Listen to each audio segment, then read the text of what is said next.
Hi friends, ഇനി വരാൻ പോകുന്ന ഒരു അടിപൊളി എപ്പിസോഡിലേക്ക് എല്ലാവർക്കും സ്വാഗതം. അങ്ങനെ നവ്യയെയും നയനയെയും പേടിച്ച് അനാമിക നന്ദുവിനും ഭക്ഷണം വിളമ്പുകയും സ്നേഹത്തിൽ സംസാരിക്കുകയുമാണ്.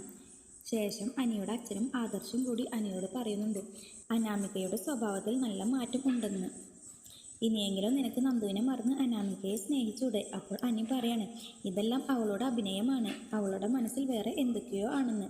അതേസമയം അഭിയെയും അനഘയെയും കാണിക്കുന്നുണ്ട്. അനഘ പറയാണ് നമ്മുടെ മോള് അവളുടെ അച്ഛനെ അന്വേഷിച്ച് തുടങ്ങിയിട്ടുണ്ട്.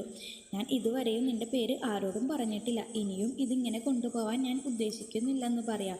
ഞാൻ നമ്മുടെ മോളെയും കൊണ്ട് നിന്റെ തറവാട്ടിലേക്ക് വരും. നിന്റെ മുത്തച്ഛനോട് ഞാൻ നടന്നതെല്ലാം പറയും. നീ എൻ്റെ ജീവിതം നശിപ്പിച്ചു, ഇനി നമ്മുടെ മോളുടെയും കൂടെ ജീവിതം ഇങ്ങനെ ആവാൻ ഞാൻ സമ്മതിക്കില്ലെന്ന് അനഘ അഭിയോട് പറയാണ്. ശേഷം ജാനകി അനാമികയോട് പറയുന്നുണ്ട് മോള് എന്തിനാ അവൾ വന്നപ്പോൾ ഭക്ഷണം വിളമ്പി കൊടുക്കാനും അവളോട് സംസാരിക്കാനും പോയത് എന്നും പറഞ്ഞ് ദേഷ്യപ്പെടാം. അപ്പോൾ അനാമിക പറയാണ് ഞാൻ ഇവിടെ നിന്ന് എപ്പോൾ വേണേലും പുറത്തു പോവാം, അതുകൊണ്ട് അവൾ വരുന്നതിന് എന്താ പോകുന്നതിന് എന്താ? അമ്മ പോലും അമ്മയുടെ മകനെ പറഞ്ഞു മനസ്സിലാക്കുന്നില്ല. അത് കേൾക്കുമ്പോൾ ജാനകി ഒന്നും മിണ്ടാതെ പോവാണ് ആ സമയത്ത്. ശേഷം ദേവയാനിയും നയനയും കിച്ചണിൽ നിന്ന് നന്ദുവിനെ കുറിച്ച് സംസാരിക്കുകയാണ്. ഇന്ന് എല്ലാവരും കൂടെ ഭക്ഷണം കഴിക്കുമ്പോൾ നന്ദുവും അനിയും കൂടി കണ്ണോട് കണ്ണായി സംസാരിക്കുകയായിരുന്നു. അനാമിക പറയുന്നതിൽ കാര്യമില്ല മോളെ, ഒരു കാരണം വെച്ചാലും ആ ബന്ധത്തിനൊന്നും സംഭവിക്കാൻ പാടില്ലെന്ന് ദേവയാനി നയനയോട് പറയാണ്. പിന്നീട് ദേവയാനിയും നയനയും കൂടി നയനയുടെ വീട്ടിലേക്ക് പോവാണ്. വിഷുവായിട്ട് നന്ദുവിന് ഗിഫ്റ്റ് കൊടുക്കാനൊക്കെ തീരുമാനിക്കുന്നുണ്ട്.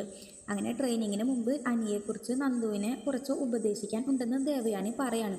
അപ്പോൾ അത് കേൾക്കുമ്പോൾ നന്ദു അമ്പരന്ന് നിൽക്കുന്നുണ്ട്. നിങ്ങൾക്ക് ഈ വീഡിയോ ഇഷ്ടപ്പെടുകയാണെങ്കിൽ ലൈക്ക് ആൻഡ് ഷെയർ ചെയ്യുക, കൂടെ സബ്സ്ക്രൈബും ചെയ്യുക. താങ്ക്